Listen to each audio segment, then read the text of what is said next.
My name is Natalia. I'm an intern for the Wild and Scenic Committee for the Westfield River the summer of 2024. Right now we're on Abbott Brook. This is a tributary to the west branch of the Westfield River in Chester. We're standing in a really beautiful forested area, but it's also an area that has some invasives.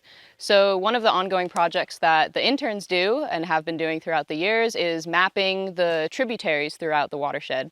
And the reason we do this is because we want to catch invasive infestations while they're relatively small, and we find it really important to start at the headwaters and move our way down so that seeds from the top don't flow downstream and then end up undoing the work that we've done. So for that reason, we work from the top down. This stream is one that we mapped last year. Myself, the interns from last year, Meredith and John Burns, walked the length of this stream over the course of the summer, and we used GPS units to map invasive species that we encountered. In front of me is the floodplain, and this is one of the areas where we encountered some species, most notably Barberry. And Barberry is one of our focuses for this summer, both in how we're engaging in outreach and education amongst landowners in the area, and for actual manual removal. Here we encounter a Barberry plant.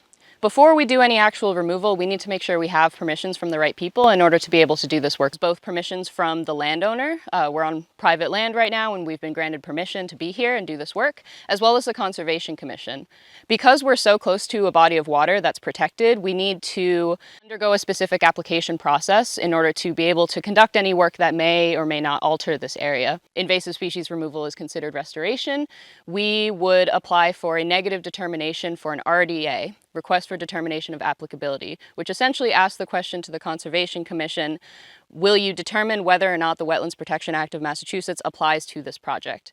And what we received from the Conservation Commission with this project specifically is a negative determination, which says that the nature of the work that we're doing will not significantly alter the functions and values of the wetlands, such that we would need to file a notice of intent, an additional application process that would assume that the work that we're doing is altering the area in some way that would require extra regulation and potentially mitigation efforts. Doing restoration already, and that's the core nature of the project, we don't need to take that additional step. Now that we have received permission from the landowner and permission from the Conservation Commission, now we can dive into the actual meaningful work of this.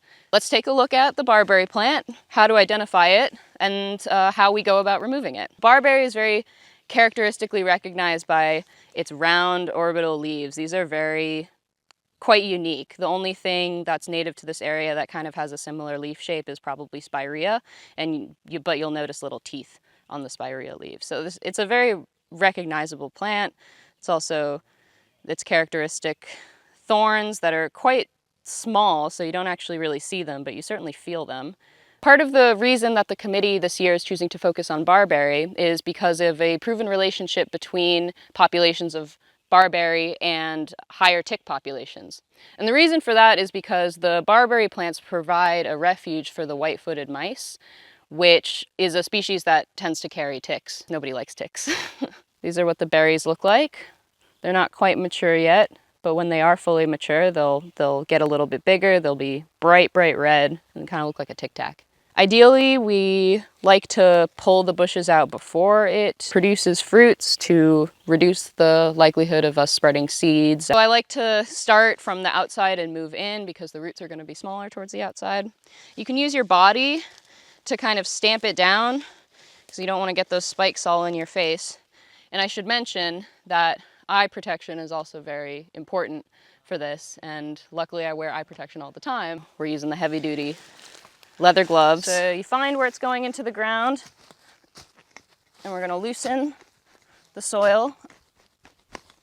It's important to try to not break the roots because any small root bit could sprout.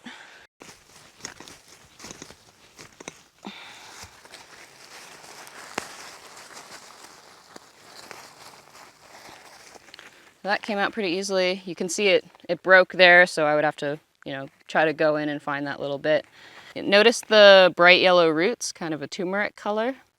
That's really important in helping identify the plant roots when you're sort of digging around in the ground looking for stragglers.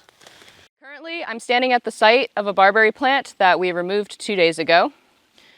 You can see, based on how much disturbance there is around me, the size or the footprint of the plant that was there. And you can see that obviously not much was allowed to grow in and around these plants. When we do this removal work, which disturbs the soil, it's important that the leaf litter and sort of stuff lying around that maybe you wouldn't think of is put back and prevent a further invasive species takeover after we've done the disturbing of that soil. I'm also standing right next to the brook, which is directly in front of me here. And so the plant's proximity to the brook means that there's a high likelihood that seeds dropping from this plant would make their way into the river, flow downstream, and then create problems further downstream. So this is an important one to tackle immediately.